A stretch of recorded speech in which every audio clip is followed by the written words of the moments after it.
Hey everyone, I'm Armor Gaming, welcome back to my channel and welcome to Monster Analysis. Up for analysis today is a dark legendary monster known as Jabaline. Jabaline has the intelligence and tactics of a Greek queen and the agility of the best athlete. Dodging her spear isn't something you can easily do because it is directed by Ares, the god of war. Here's Jabaline as a child, as a teen, as an adult. Overall, she has an amazing monster design, but we're here to analyze her stats. Her power comes in at 3,113, which is one of the lowest powers for dark legendary monsters. In fact, as of the time this video is being recorded, there are only 30 dark legendary monsters, and this puts her in the bottom 5 in 26th place. As for her life, she has a life of 26,239, and this puts her in 18th place, tied with monsters like MMO Monster and Nation's Pet. Her speed on the other hand is 3,542, which is one of the fastest speeds. In fact, it is the fastest speed. It's tied with Losty Ghost. And that was just talking about dark legendary monsters. If we include every single element, she is still really fast.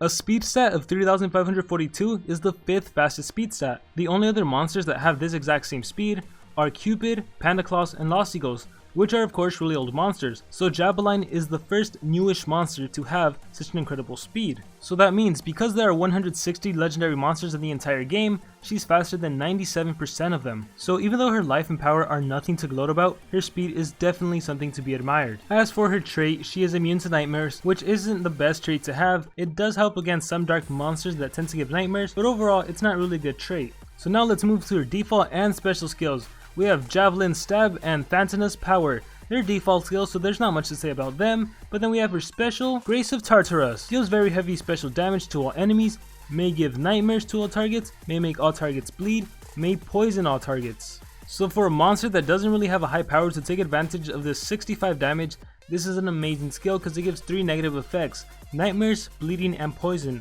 Bleeding and poison together work wonders. Minus 19% power, minus 19% power. That means that enemy's base power is going to be dropping by 38%. And I know I said 19 and 38%. That's because even though it says 20% here, in the game it says minus 19%. Now on top of that, over the course of 3 turns, the enemy will be losing 10%, 20%, 25%. So over the course of 3 turns, that's 75%. And then on the 4th turn, they're going to be losing an extra 20%. So if you were to just use your ultimate skill and stall, the enemy would lose 95% of their life. And best of all, this is an AoE, so it'll be attacking all of the enemy monsters. Overall, this is a really amazing skill. Jabaline skills group 1 consist of Grace of Erebus, Styx Favor, and Wonnery Favor. There's not really much to discuss. They are of course skills group 1 skills, so we're gonna skip to skills group 2. And so we start things off with a skill called Grace of Persephone. Steals life from target. It's a 50% life steal to a single target that deals 50 damage. It costs 25 stamina. And I know this has a question mark, but I believe all of her skills have a 0 turn cooldown. Now usually I'm all for lifesteal skills, especially when they're special based as opposed to dark based, but I think in the case of Jabaline, I really don't think this skill is needed. And that's because of her low power and the fact that you won't really be running strength runes. Of course you're free to run whatever runes you can and make whatever build you can. There's an optional hybrid build for her, but I think what's best for Jabaline is to take advantage of her high speed. Next we have a skill called Acheron Favor. Deals low dark damage to all enemies, may give nightmares to all targets. So it's an AoE that deals 30 damage, costs 33 stamina, and again has no cooldown. Now there's nothing necessarily wrong with the 30 damage AoE skill with no cooldown, but considering her other skills are better than this, I don't think this is a skill worth running. So moving on, we have a skill called Macaria Favor. Deals moderate dark damage, may stun target, applies stamina leak to target. So this targets a single enemy, it deals 45 damage, costs 31 stamina, and again it has no cooldown. So you have a 0 cooldown stun skill that on top of stunning gives stamina leak. Now it's actually because of this skill right here that makes Jabaline one of the best monsters to use, specifically in Team Wars. I know her power stat isn't that great, I know her life stat isn't that great, but because she has the best speed of all dark legendary monsters, and because currently the only dark legendary monster that is actually immune to stun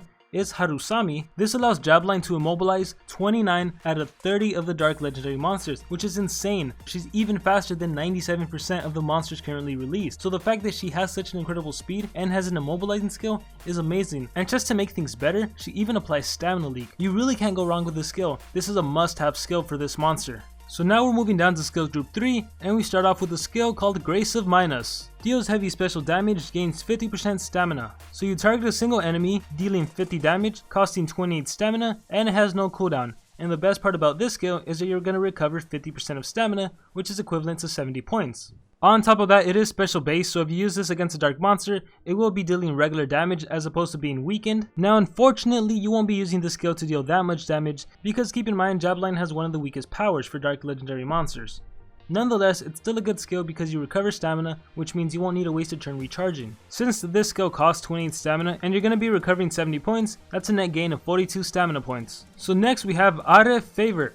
Deals low dark damage to all enemies, may poison all targets.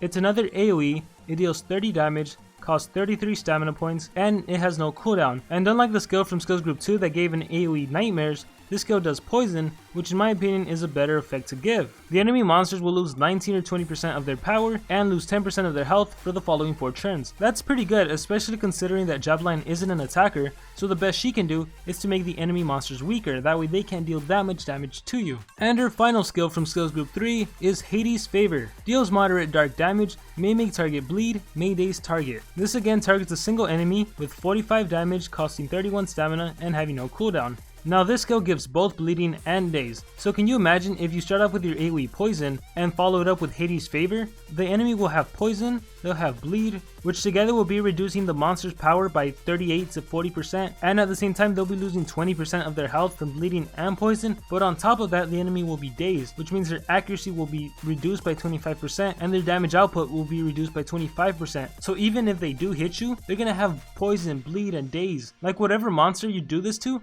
they're going to be dealing really low power, so you would obviously want to try to combo this on the enemy attacker. So my recommended skill set for Jabaline would be Grace of Minas, Are Favor, Hades Favor, and Macaria Favor. As for runes, if you want to take full advantage of this monster, you have to use all speed runes, you have to use your best speed runes. And in my opinion, this is definitely one of the best dark legendary monsters. And this is just in regards to Team Wars and to specific rules. Because there's no denying that Krampus is the king of deny monsters, but Jabaline is faster than Krampus, which means in Team Wars, Jabaline, if you and your opponent have the exact same runes, would be able to immobilize Krampus before Krampus gets to immobilize you. So in particular Team Wars settings, Jabaline can be way superior than Krampus. For player versus player in an adventure map, I really wouldn't say Jabaline is all that great, but for Team Wars, she really shines. And by now you've all probably heard me say it before, Team Wars usually comes down to a deny monster versus an attacker.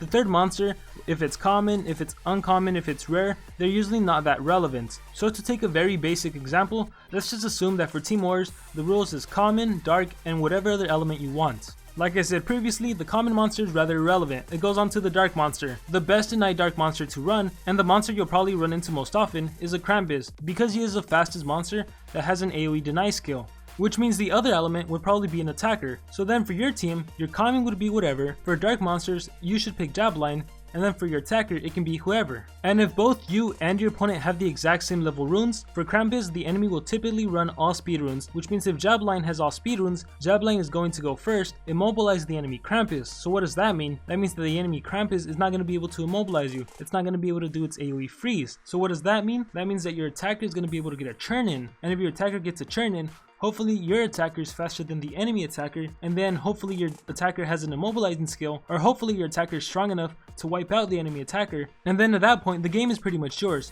You can pretty much secure 3 coins. So again, Jabaline's biggest asset is her speed. The fact that she's so fast and the fact that she has an immobilizing skill, there's really no competing with that. And again, I want to make this really clear. I'm not saying Jabaline is the best overall dark legendary monster. I'm just saying in Team Wars, that's where she really shines. And for a lot of players, we really value Team Wars more than we value Adventure Map or Player versus Player. Because in both of those instances, you can use whatever monster you want, you can search for the enemy you can beat, you can even use items if you need to. But in Team Wars, where you have specific rules, that's where a monster really shines. And having a Jabaline with all speedruns is by far probably the best dark legendary monster you can have. Now if you really don't care too much about Team Wars, you're free to run anything from Skills Group 2 and Skills Group 3, really any combination of these 6 skills, you'll probably end up with a pretty good monster. As for what runes you should run, I think in this case you could give her a power rune, you could give her a life rune, you could give her maybe 1 speed rune, just make her a hybrid build. I do feel that I need to point out that I don't think she'll be that good of a monster.